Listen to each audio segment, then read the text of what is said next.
আজি দেৰগাঁও নৰেন শৰ্মা স্মৃতি পথাৰত অসম গণ পৰিষদ দলৰ দেৰগাঁও বিধানসভা সমষ্টি সমিতিৰ উদ্যোগত এখন বিশাল সংকল্প সমাৱেশ অনুষ্ঠিত হয়।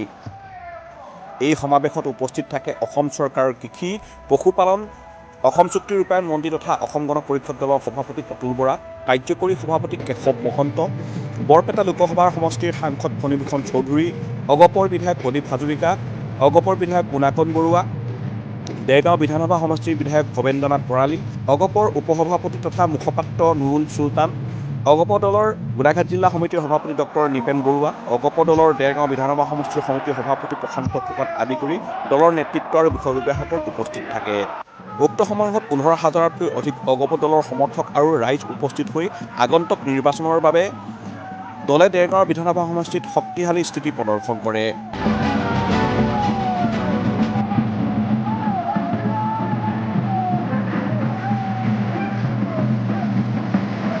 গোলাঘাটৰ পৰা মেঘালী শইকীয়া সহযোগত খবৰ গোলাঘাট।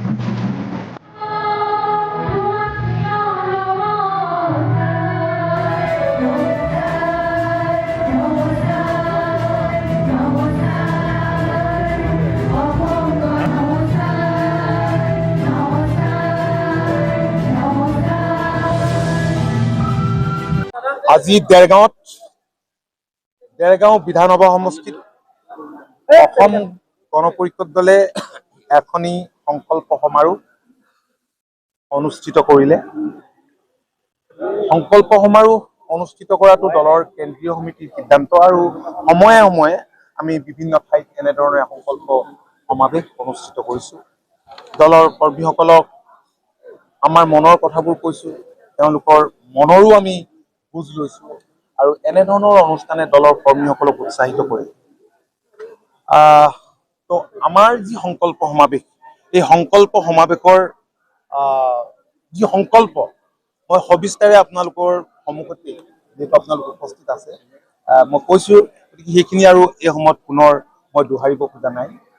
সন্মুখত নিৰ্বাচনলৈ অসম গণ পৰিষদ দলে টঙালি বান্ধিছে আৰু আমি আশা কৰিছোঁ যে এইবাৰ যি নিৰ্বাচন হ'ব এই নিৰ্বাচনটো অতিকে গুৰুত্বপূৰ্ণ হ'ব আৰু এইবাৰ কংগ্ৰেছৰ নেতৃত্বত যি বিৰোধী ঐক্যৰ কথা চিঞৰ বাখৰ কৰি আছে,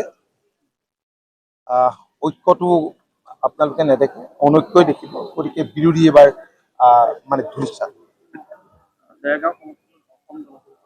নহয়, প্ৰথম কথা প্ৰাৰ্থী সম্পৰ্কত আপোনালোকে বিভিন্ন সময়ত আমাক প্ৰশ্ন কৰিছে, যিহেতু এতিয়াই আপোনালোকে গম পাব যিদিনা আনুষ্ঠানিক আলোচনা হ'ব।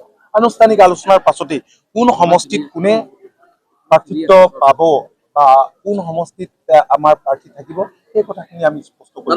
আজি এটা দুটা তেনেকে ভাগ কৰি গ'লেতো এইটো কথাটো আমাৰ দৃষ্টিত ঠিক কথা নহয় আৰু এইকাৰণে আমি এই সম্পৰ্কে এতিয়ালৈকে মন্তব্য দিয়া নাই। আপোনালোকে গম পাব, কাৰণ আগতো যোৱাবাৰ ভুলতো আপোনালোকে দেখিছে যে আমি ৰাজহুৱাভাৱে প্ৰেছৰ আগত আমি প্ৰকাশ কৰিছোঁ, যেতিয়া মত বিনিময় হয়, পাৰস্পৰিক মত বিনিময়ৰ পিছতে আমি কম বুলি আমি ইতিমধ্যে মুখ্যমন্ত্ৰীৰ বক্তব্য এই সংকল্প সমাৰোহে তাৎপৰ্য বহন কৰিছে।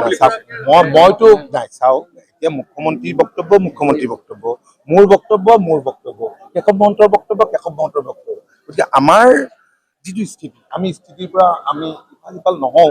যিহেতু পূৰ্বতেও আপোনালোকক কৈছোঁ যে আলোচনাৰ পিছত আপোনালোকে সবিশেষ গম পাব আৰু যি হ'ব ভালেই হ'ব, এইটোৱে কথা। নিশ্চয় হ'ব। মইতো আপোনাক বাৰে এটা, আপুনি মোৰ পৰা সেই উত্তৰটো নাপায়। মোৰ বোকাখাতত আপুনি প্ৰতিদ্বন্দ্বিতা কৰিব নেকি বুলি সুধিলেও মই সেই উত্তৰটো আজি নিদিম।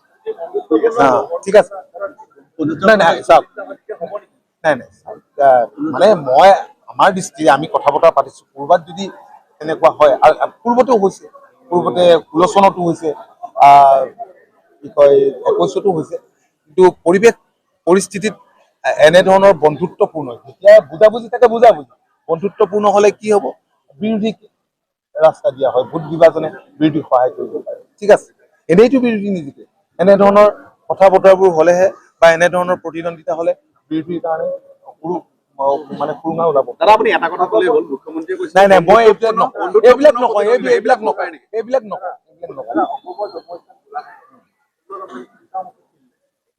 মইতো আজি যি ক'ব লাগে ইমান খোলা খুলিকে আপোনালোকৰ সন্মুখতে কৈ আছো, আপোনালোকে তাৰ পৰা কি এছেছ কৰে, কি ভাবে, সেইটো আপোনালোকে ভাবি পেলাই আপোনালোকৰ পৰিৱেশ ভাল, কৰ্মীসকল কিমান উৎসাহিত আপোনালোকে দেখিছে। মোক অৰ্গেনাইজাৰসকলে কৈছে, অৰ্গেনাইজাৰসকলে যিসকলে এই সমষ্টি কৰ্মকৰ্তা আজি যিসকল লাগি আছে সেইসকলে কৈছে ভাবিব নোৱাৰা ধৰণে উৎসাহী হৈছে কৰ্মকৰ্তা। তেওঁলোকে এটা দৃঢ় মন লৈ পেলাই, কাৰণ চাফাৰো কৰিছে বহুত সময়, ভালকে কাম কাজ কৰি আছে। মই তেওঁলোকক বহুত বহুত ধন্যবাদ জনাইছো। চাওক, একদম আমি নতুন মুখ দিবলৈ ভাবো, মহিলা দিবলৈ ভাবো, অভিজ্ঞ ব্যক্তি বেলেগ বেলেগ চেক্টৰত আমি দিবলৈ ভাবো, কিন্তু লিমিটেড চিটৰ মাজত সেয়া ইচ্ছা কৰিলেও এনেকে একমোডেশ্যনটো সম্ভৱ হৈ নুঠে। গতিকে ক'ত চিটকেইটা ফাইনেল কৰাৰ পিছতে আমি ক'ব পাৰিম যে কোন ক'ত উঠিব বা কাক প্ৰাৰ্থিত্ব দিব পৰা যাব, কিন্তু যি হ'ব আপোনালোকে জানিব ভালেই হ'ব। ঠিক আছে। কথা হ'ল আজি আমি যি সংকল্প সমাৱেশ অসম গণ পৰিষদ দলে আমি ইয়াত অনুষ্ঠিত কৰিলোঁ, ইয়াত ৰাইজৰ স্বতঃস্ফূৰ্ত সঁহাৰি আমি পাইছোঁ আৰু মই সকলো ৰাইজ তথা দলীয় সতীৰ্থলৈ মই আন্তৰিক ধন্যবাদ জনাইছোঁ আৰু আশা কৰিছোঁ এই শক্তি, এই উদ্যম আমাৰ জীয়াই থাকিব।